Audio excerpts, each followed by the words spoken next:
Magandang araw, kamusta po kayo? Ako po si Darna, ang host at creator ng Buhay Tuklas. Samahan niyo po ako sa mga pagtuklas at pagpapakilala at dagdag kaalaman para sa inyong mga manunood ng YouTube video. Nais kong makapagbigay ng saya at konting kaalaman sa inyo bilang isang tagalikha. Halina't samahan niyo ako sa isa na namang pagtuklas at pagpapakilala at ating alamin ang pinagmulan.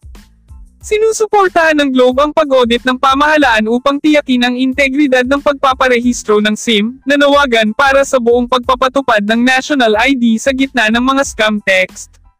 Ang Globe, ang nangungunang mobile network sa Pilipinas, ay handang ganap na makipagtulungan sa isang pag-audit ng gobyerno sa database ng pagpaparehistro ng SIM nito upang labanan ang patuloy na mga text ng scam.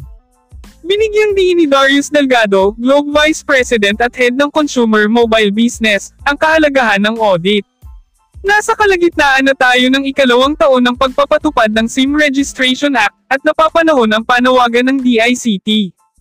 Isinasaalang-alang namin ito bilang isang pagkakataon upang ipakita ang aming mga pagsisikap sa pagtiyak na ang aming data sa pagpaparehistro ng SIM ay napatunayan, sabi ni Delgado.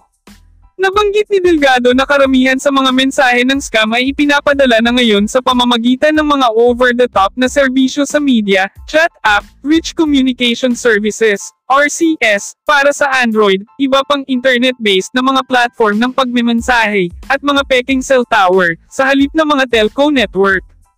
Inulit ng Globe ang panawagan nito para sa buong pagpapatupad ng National ID System na i-standardize ang mga uri ng ID na tinatanggap para sa pagpaparehistro ng SIM na nagpapataas ng kredibilidad ng proseso.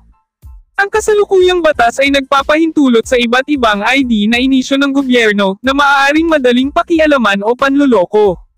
Upang palakasin ang inisyatibong ito, ang GCash ay nagpipilot sa National ID E-Verify platform ng gobyerno na magpapatunay ng mga pagkakakilanlan sa iba't ibang transaksyon.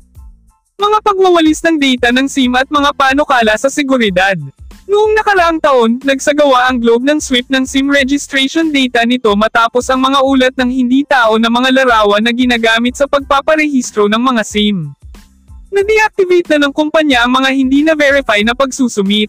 Nauna rito, na-deactivate ng Globe ang mahigit 30 milyong hindi rehistradong SIM kasunod ng panahon ng pagpaparehistro, ika-27 ng Desyembre taong 2022 hanggang ika-30 ng Hulyo taong 2023 para sa mga SIM na ginagamit bago magkabisa ang SIM Registration Act.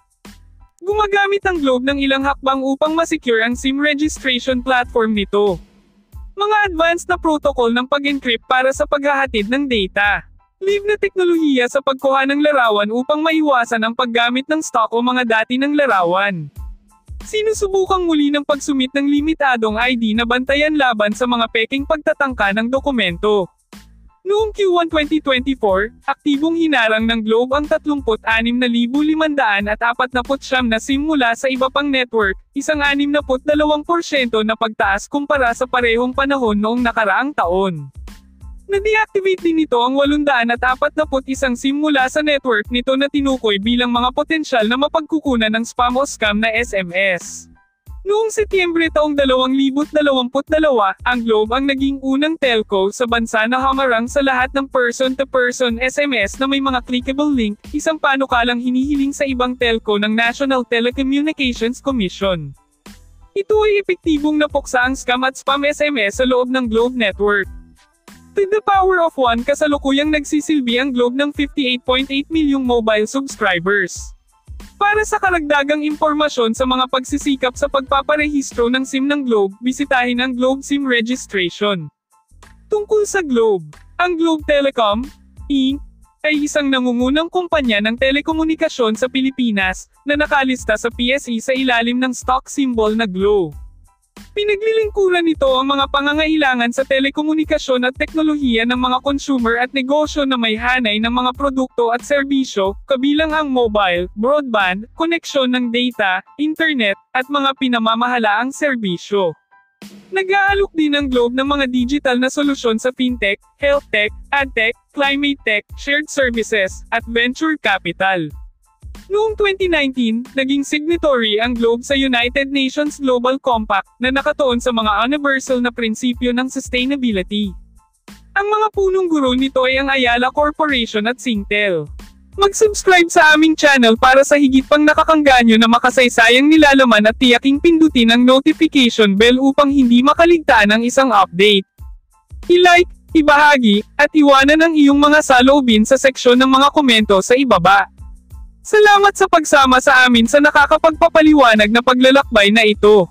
Hanggang dito na lang mga katuklas ko at umaasa po ako na napasaya ko kayo at nakapagbigay ako ng konting kaalaman. Kung nagustuhan po ninyo ang content, inaanyayahan ko po kayo na mag-subscribe at hit the notification bell para sa mga bagong video na aking ilalabas at paki-like na rin po ang video bilang tulong at pagsuporta sa Buhay Tuklas. Maraming salamat po and God bless.